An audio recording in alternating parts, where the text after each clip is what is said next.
আপনার আজকে ফার্স্ট দিন তো? হ্যাঁ, আউলিশা। অবশ্যই হ্যাঁ, আউলিশা ফার্স্ট দিন নিরিখে আপনি যথেষ্ট ভালো ইন্টারভিউ দিয়েছেন আজকে। যথেষ্ট ভালো দিয়েছেন। কিন্তু আপনার কিছু, কিছু কথা আমার মনে হয়েছে সেটা অপ্রয়োজনীয় ছিল। না বললে ভালো হতো। কিছু, কিছু কথা ছিল যেগুলো আমাদের না বললেই বেটার হতো। যেমন আপনি ইন্টারভিউ দিতে চেয়েছেন গ্রুপ সি বা গ্রুপ ডি। যেকোনো একটাকে স্পেসিফিক করবেন। মক প্র্যাকটিস করতে এসে। একটাকে বলবেন। এটা হলো প্রথম কথা। যেদিন আপনি সি দেবেন সেদিন বলবেন আমি সি দিচ্ছি। দুটো একসঙ্গে হয় না ম্যাডাম। এটা একটা গেল। দ্বিতীয় হচ্ছে আপনি টিচার হতে হতে আপনি ধপ করে এসে গ্রুপ সি বা গ্রুপ ডিতে আসলেন, এগুলো অপ্রয়োজনীয় কথা। এগুলো বলবো না। তাহলে আপনার কোশ্চেন বিভিন্ন, দেখুন আপনি ইন্টারভিউ দিতে এসেছেন গ্রুপ সি আর গ্রুপ ডি, আর আমরা প্রশ্ন করলাম কোথা থেকে? টিচার। একজন টিচার কি করে হতে হয়, কারণ এটা আপনি বলে ফেলেছেন ইন্ট্রোডাকশনে। কথা বোঝা গেছে? এবার আপনি সব প্রশ্নগুলো একটাও কিন্তু আপনি আর বলতে পারলেন না। তাই ইন্ট্রোডাকশনে সেই কথাগুলো বলবেন যে কথাগুলো আপনি চাইছেন যে যার মধ্য থেকে আমাকে প্রশ্ন করা হবে। আমি বোঝাতে পারলাম? হ্যাঁ, এই ভুলগুলো ধরার জন্যই তো আমাদের কাছে মক দেওয়া। তো আগামী দিন আমি আশা রাখছি যে আপনার এই ভুলগুলো হবে না। ঠিক আছে? খুব ভালো হবে।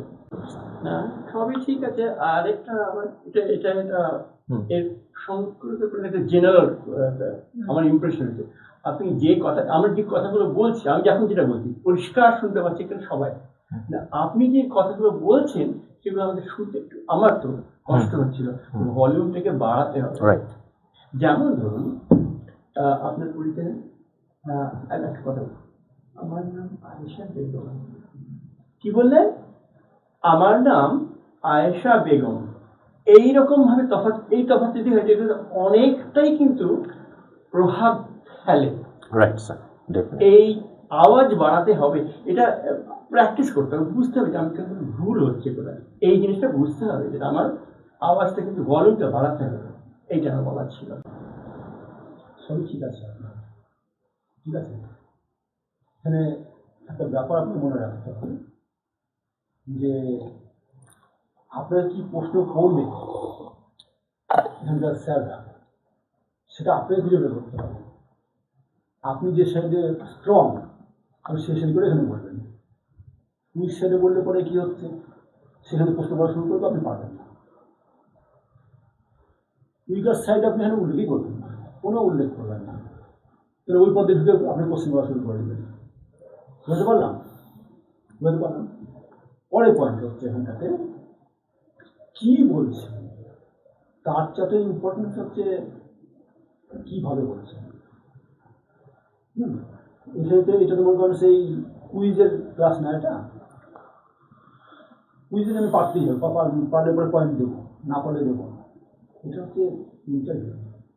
না পারাটা যেমন স্মার্টলি হবে, না পারাটাও স্মার্টলি হবে।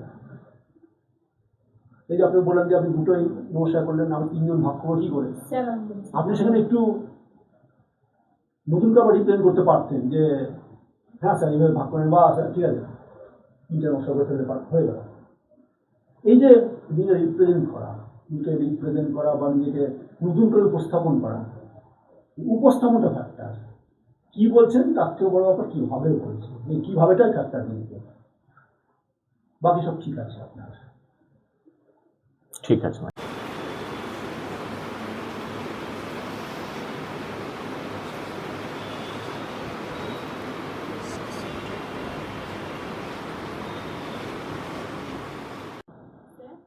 হ্যাঁ, নিশ্চয়ই আসুন, নিশ্চয়ই আসুন। হ্যাঁ, নমস্কার স্যার। নমস্কার, নমস্কার। বসুন, বসুন। ধন্যবাদ। হ্যাঁ, হ্যাঁ, নিজের পরিচয়টা দিন ম্যাডাম।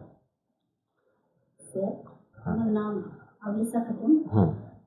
আমি থানা ও জেলা মুর্শিদাবাদের অন্তর্গত লালবাগ শহরে এমজে ব্লক থেকে এসেছি। আমি 2009 সালে মাধ্যমিক পাস করেছি। আচ্ছা। 2011 সালে উচ্চ মাধ্যমিক পাস করেছি। আমি এখন সরকারি চাকরির জন্য প্রিপারেশন নিচ্ছি। আচ্ছা। আমি একজন গৃহশিক্ষক। শিক্ষিকা। আচ্ছা। আমি পরিশ্রমী এবং দায়িত্ববান নিচ্ছি এবং ইন্টারভিউর জন্য প্রিপারেশন নিচ্ছি, সেই কারণে এসেছি। আচ্ছা, বেশ। আউলিশা, তো বিভিন্ন চাকরির মধ্যে group C and group D এটা স্পেসিফিক একটা জব, রাইট? তো আবার আপনি বললেন যে আমি গৃহশিক্ষিকা করছি, তাই না? তো এটা তো আমার ডিফারেন্ট আছে, একজন প্রফেশনালি অ্যাজ এ টিচার আর গ্রুপ ডি, এই দুটোর মধ্যে তো হিউজ ডিফারেন্স। তাহলে আপনার তো কোনো নির্দিষ্ট একটা ওয়ে নেই বা নির্দিষ্ট একটা টার্গেট ফিক্স নেই যে আপনি এটাই হবেন। স্যার আমি এই মুহূর্তে মানে আমার একটা চাকরির প্রয়োজন হ্যাঁ। এবং আমি চাকরির জন্য প্রিপারেশন নিচ্ছি। হুম। যেহেতু রাজ্য সরকার আমাদের জন্য একটা গ্রুপ সি গ্রুপ ডি মানে দিয়েছে, অফার দিয়েছে চাকরির জন্য। হুম। এই মুহূর্তে আমি মানে চাকরির পরীক্ষাও দিয়েছি এবং পাস করেছি এবং ইন্টারভিউর জন্য প্রস্তুতি নিচ্ছি। আমি সেটা বলিনি, এটা প্রশ্নের আনসার নয় কিন্তু ম্যাডাম। একজন টিচার সে তো টিচারই হবে, সে তো গ্রুপ ডি হবে না। কিন্তু আপনি টিচিং প্রফেশন থেকে ছেড়ে আপনি গ্রুপ ডিতে কেন আসতে চাইছেন? এইটা হচ্ছে আমার প্রশ্ন। এখন তো বাচ্চাদের আপনি পড়ান, কোন ক্লাসের বাচ্চাদের পড়ান? ছোট ছোট বাচ্চাদের মানে প্রাথমিক বিদ্যালয়ে যারা পড়ে এবং তো আপনি পড়াতে পারেন? হ্যাঁ স্যার। বাচ্চাদের পড়াতে গেলে কতগুলো মেথড দরকার আছে, সে মেথডগুলো কি আপনার জানা আছে? জানা আছে? আচ্ছা বলুন তো, ফর্মেটিভ ইভ্যালুয়েশন বলতে কি বোঝেন আপনি? ইভ্যালুয়েশন জানা আছে? জানা নাই স্যার।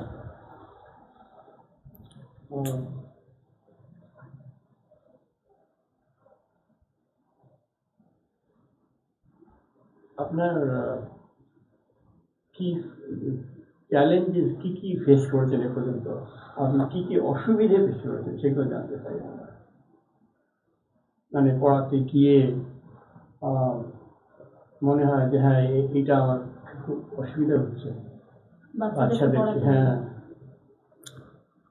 ওরা কিভাবে উত্তর দিচ্ছে সেটার উপরে ডেফিনেটলি ওটার উপরে আপনাকে স্ট্র্যাটেজি বা কি বলবো ওটা মেথড তৈরি করতে হবে, যে এটা বুঝতে পারছে না। বাচ্চারা বুঝতে পারছে না, আমাদের কিভাবে তাদেরকে বোঝাতে হবে? হ্যাঁ বোঝাতে চাইছি অথচ বুঝতে পারছে না, বুঝতে পারছি না। সেইটা কি এরিয়াদের উপর আপনার মনে হয়েছে যে এই জিনিসটা বোধ হয়?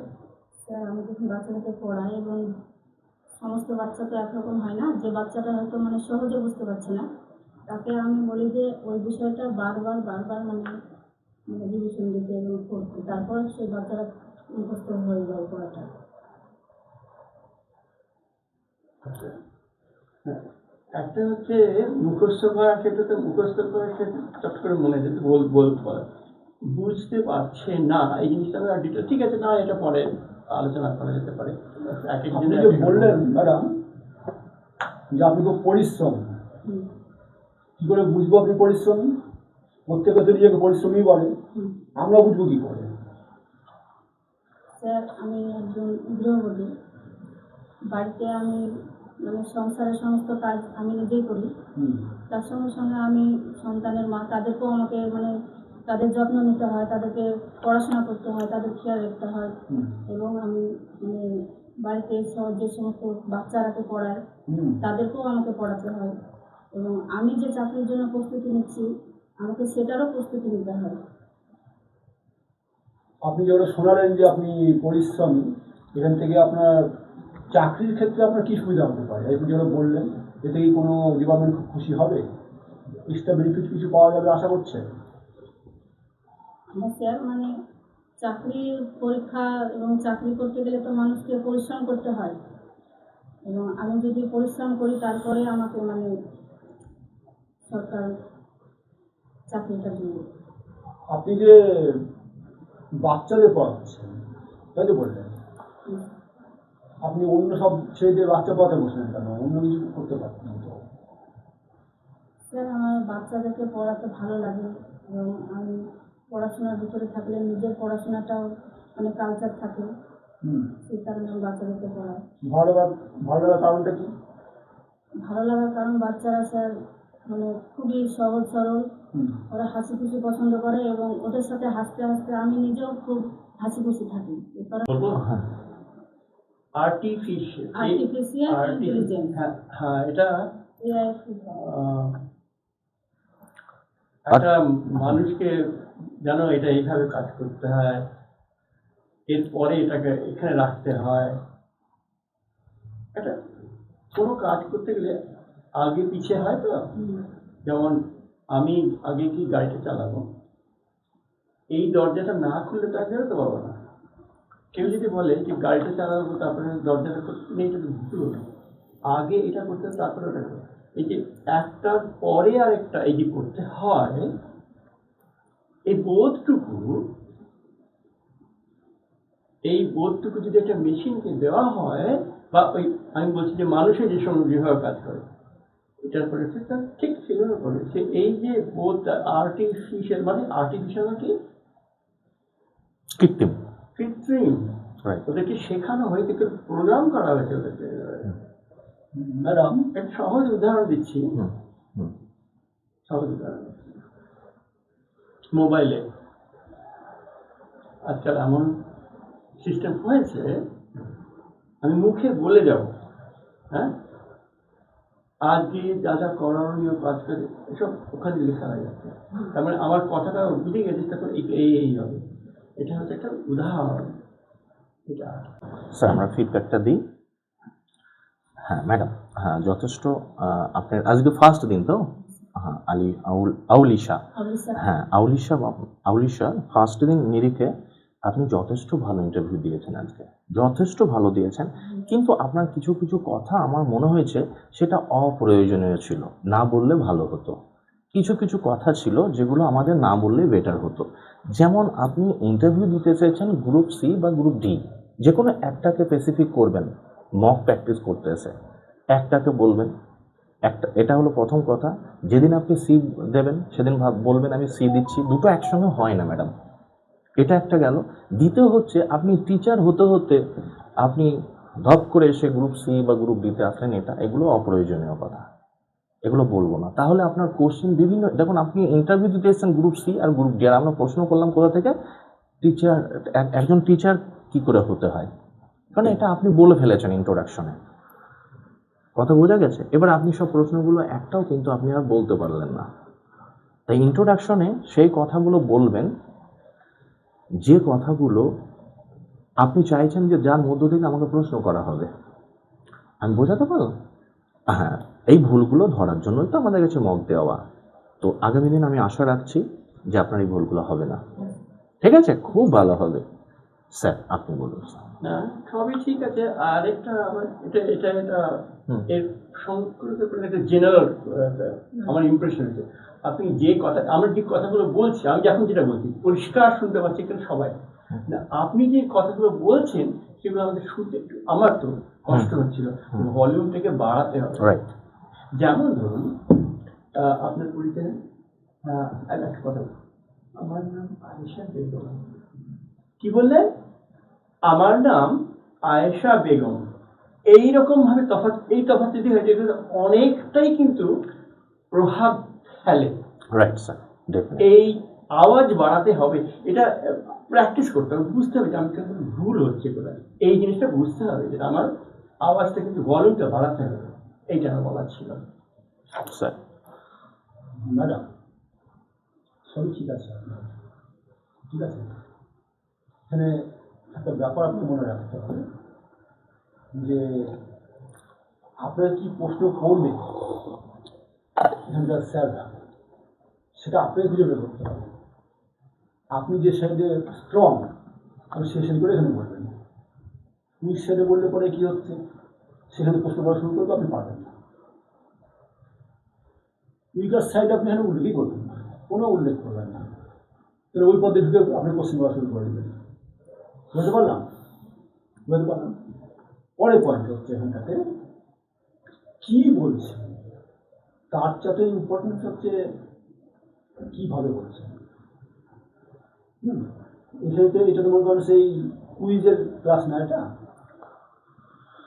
কুইজে আমি পারতেই হবে, পারলে পরে পয়েন্ট দেবো, না পারলে দেবো। এটা হচ্ছে ইন্টারভিউ। না পারাটা যেমন স্মার্টলি হবে, না পারাটাও স্মার্টলি হবে। এই যে আপনি বললেন যে আপনি দুটোই নমস্কার করলেন, আমি তিনজন ভাগ করবো কি করে, স্যার আমি বলছি আপনি সেখানে একটু নতুন করে রিপ্রেজেন্ট করতে পারতেন যে হ্যাঁ স্যার এইভাবে ভাগ করেন, বা স্যার ঠিক আছে তিনটে নমস্কার করে ফেলতে হয়ে গেল। এই যে নিজেকে রিপ্রেজেন্ট করা, নিজেকে রিপ্রেজেন্ট করা বা নিজেকে নতুন করে উপস্থাপন করা, উপস্থাপনটা ফ্যাক্টর, কি বলছেন তার থেকে বড় ব্যাপার কিভাবে বলছেন, এই কিভাবেটাই ফ্যাক্টর কিন্তু, বাকি সব ঠিক আছে আপনার। ঠিক আছে।